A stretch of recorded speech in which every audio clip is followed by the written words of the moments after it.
Então, quando você agora cai 1%, esse lucro bruto por operação ele começa a ficar muito grande. Cara, assim, empresa que eu tô animado hoje, tá? Embora eu esteja bastante conservador, mas digamos assim, das que são mais arriscadas, a que eu tô mais animado nesse momento seria a MRV, tá? A MRV eu acho que tem ali 2 negócios, que um deles é nos Estados Unidos e que fez com que ela não conseguisse seguir os pares dela. Então, se você olhar as outras construtoras as outras construtoras MCMV, né, do Minha Casa Minha Vida, como Direcional, como Cury, como Plano e Plano, como Tenda, por exemplo, elas tiveram valorizações mais expressivas. E a MRV não conseguiu, mesmo tendo conseguido aumentar a quantidade de venda, de lançamento e já está melhorando a margem também. É bruta que ela tem, já está saindo aquela leva de imóveis que foram vendidos em 2020 e 2021, que acabaram sendo muito afetados pelo custo de construção, e agora já tem uma leva nova que está com uma margem bruta muito maior. Então, aqui no Brasil, esse aumento de margem bruta deve fazer com que ela consiga entregar um lucro líquido no ano que vem, alguma coisa entre 700 e 800 milhões, isso é guidance da empresa, a empresa própria fazendo essa perspectiva. Mas por que que ela descolou mesmo com esse potencial aí? Porque ela tem uma operação nos Estados Unidos que é um pouco diferente, que é uma operação que consome muito caixa, que é assim, a MRV, ali naquele cinturão de baixo, né, que é Geórgia, Flórida e aquele outro estado ali em cima que eu esqueci o nome da Flórida, Alabama, eu acho. Ela constrói, complexos grandes residenciais.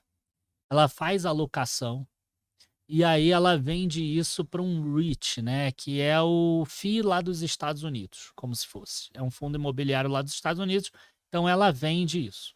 Então, por exemplo, ela agora vendeu um empreendimento chamado Old Cutler. Ela não vendeu nenhum nesse ano, agora no dia 27 de setembro ela vendeu esse Old Cutler. Ela gastou 109 milhões de dólares e ela vendeu esse empreendimento por 118 ou 119 milhões, por exemplo. Então ela fez um lucro de 10 milhões de dólares, que é um lucro baixo. A grande questão é como é que é calculado isso, né? Ela até cita que ela vendeu por um cap rate de 5,65.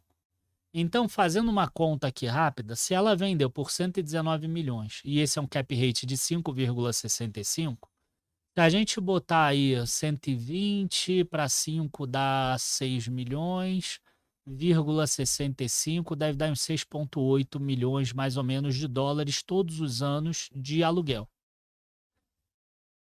Quando agora a taxa de juro nos Estados Unidos começa a cair, e você já tem taxa de juro de 10 anos em 4%, a taxa de 30 também em 4%, é muito plausível a gente pensar que daqui a 6, 8 meses a taxa de juro vai cair em 1%. Eu acredito que a taxa de eu acredito que esse cap rate ele caia. Então, no futuro, ela vai conseguir vender talvez empreendimentos a 4,65, por exemplo, se baixar 1%. Agora, parece pouco esse 1%, mas o que que acontece? Se ela tiver o mesmo 6,8 milhões e ela vendesse por 4,65%, o valor de venda ao invés de 118 milhões já seria 143 milhões. Aí eu fiz esse cálculo e botei lá no relatório.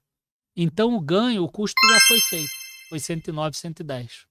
Então, o lucro seria 33 milhões ao invés de 10. Então, quando você agora cai 1%, esse lucro bruto por operação ele começa a ficar muito grande, tá? Então, a gente vai ter, de um lado, uma MRV Brasil que incorporação que vai estar crescendo a margem, vai estar melhorando os retornos, e você vai ter uma Resia que vai estar sendo beneficiada dessa queda de juros nos Estados Unidos. A Lugo e a Urba e são pequenas, não faz sentido.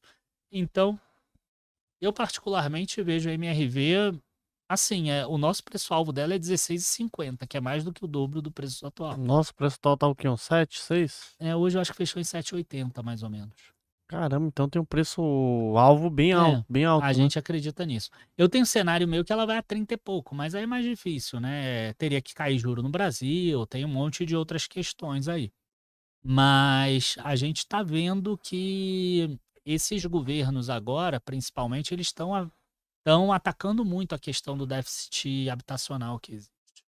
Então, por exemplo, ela anunciou agora, e não só ela, Plano e Plano, a Plano e Plano, a Plano e Plano, a Direcional também, anunciaram que o Coab aqui de São Paulo, né, ele já fechou mais contratos daquele programa Pode Entrar, por exemplo. Então, é o governo de São Paulo também preocupado com garantir moradia, por exemplo, para as pessoas. E só da MRV, por exemplo, são 400 e poucos milhões de valor geral de venda nesse programa, por exemplo. Né? Fora tudo que ela tem vendido e tem vendido muito bem. Ela já está batendo aí os guidance que ela esperava entregar em termos de venda, de lançamento e etc. Então, é uma operação que eu acredito que bata os 700 a 800 milhões de lucro em 2025, bata 1 bilhão em 2026. E é uma empresa que com juro baixo, ela pode valer ali seus 12 vezes lucro. Ela não vai valer 5, 6 vezes lucro. Então é uma empresa que, na minha visão, pode chegar a valores maiores. E vendendo tudo isso, o endividamento acaba caindo naturalmente também. E é um dos pontos que o mercado acaba tendo medo com ela. Ela pode ser considerada uma pimentinha, né? É, pode. Só que hoje em dia já é uma pimentinha que já é um valor de mercado maior. Grande, Já é exatamente. uma empresa grande. É a maior empresa de Minha Casa Minha Vida do Brasil, mas ela tem um valor de mercado que agora eu esqueci qual é, mas é alguma coisa ali em torno de 5 bilhões, alguma coisa nesse sentido. Então, quer dizer, o investidor 10 vai ter esse número. Mas assim, é, hoje eu já estou menos propenso a tentar uma pimentinha muito pimenta, Sim, tem que ser uma né? pimentinha que tenha mais ali. É, Seja líder do mercado, né? Exemplo, né? hoje em dia a pizza tem que ter só uma pitadinha de pimenta. Não pode ser muita pimenta. Né? Tem épocas que você come pimenta com só um Sim. queijinho em cima, né? A pizza é praticamente de pimenta. Agora não. A pizza é aquele queijo com uma pitadinha só de pimenta. Olha aí, ó. E já pega a dica aqui que o Daniel tá dando de várias empresas. E Daniel, te fazer só uma pergunta, né? O Nubank, você anda analisando as ações do Nubank ou não? É uma empresa que você deixa de lado assim? Cara, lembra quando eu falei da questão do crescimento? Lembra? É exatamente isso. Ele hoje precifica crescimento. A hora que ele parar de crescer, cara, é chão. Entendeu? Os resultados que ele tem tido e tem conseguido, me surpreendem bastante até, tá. Mas eu acho que hoje faz mais sentido você investir, tipo, no Banco Inter, que tem menos esse crescimento embutido no resultado. Quer dizer, ele cairia menos Se caso tivesse dado uma parada. se der uma parada nesses resultados para cima, entendeu? Esse é que é o grande problema, esse é que é o grande medo aí. O Philip Fisher, ele no livro dele que é Ações Comuns, Lucros Extraordinários, ele tem uma frase que é interessante que ele fala assim: você precisa investir para ganhar dólares e perder centavos, e não para ganhar centavos e perder Dólares. dólares. Então eu acho que o Nubank é aquela ação que é para ganhar centavos e perder dólares. Ou seja, se não crescer, você perde muito. Se continuar crescendo, cara, boa parte já está no preço. A única coisa que vai acontecer vão colocar mais um pouquinho para frente, aí vai subir um pouquinho, entendeu? Agora, essa é uma visão que às vezes ela dá errado. Por exemplo, as empresas de TI de tecnologia lá dos Estados Unidos, se a gente pensar Google, Microsoft, enfim, Meta e todas essas, a gente vê que elas estão crescendo há anos e elas não param de crescer. Então, o cara que falou igual o Daniel em 2010, 2012, 2013, 2015, e está repetindo isso até hoje, perdeu uma supervalorização. Então, esse tipo de análise ele falha quando a empresa continua entregando por 10 anos, 15 anos, 20 anos. É o caso do cara que, por exemplo, ele fala isso sobre VEG. Se a VEG parar de entregar crescimento, ela é chão, ela cai pra caramba. Aí o cara falou isso em 2017, ela continuou entregando, continuou. Essa análise falha se a empresa continuar entregando crescimento por muitos anos. E acaba... Aí você é o burro. Mas é isso, o analista é burral. O Daniel, falou mal de Nubank, aí não entende nada. Não entende nada é a mesma coisa que burro, né? E às vezes, né, as pessoas querem um investimento que seja sexy, né? E na bolsa de valores, o que você vai mais ganhar dinheiro vai ser com os investimentos mais tradicionais, né? Exatamente. Mais conservadores, né? Tipo, quase todas as empresas que a gente falou aqui, se você for ver, não tem nenhuma empresa que fala assim, nossa, essa empresa aqui vai porrar o lucro pra cima, vai fazer isso, vai fazer aquilo. Não é o momento de procurar isso. Se você quiser essas palhaçadas aí, você vai lá nos traders, que subiu o martelo, desceu o bebê, aí você compra. Aí faz assim pra cima, você vende, né? É estrela cadente. É martelo, é bebê, né? Martelo.